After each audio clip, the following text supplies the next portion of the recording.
শনির দশা লেগেছে কলকাতা নাইট রাইডার্সের শিবিরে। একের পর এক ম্যাচ তাই কিন্তু সাক্ষী বহন করছে।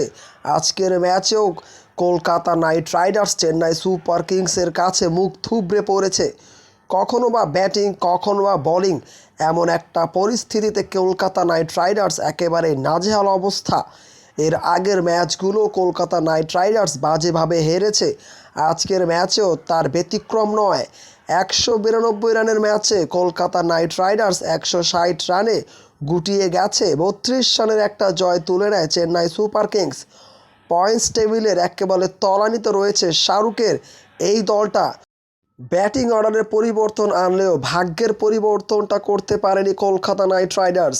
ফিন অ্যালিনের সাথে সুনীল নারায়ণকে ওপেনিং করানো হয়েছে, তবে নারায়ণ 28 করলেও অ্যালিন ফিরেছে মোটে 1 রানে। আজিঙ্কা রাহানে থেকে শুরু করে ক্যামেরন গিল সবাই ছিলেন ব্যর্থ।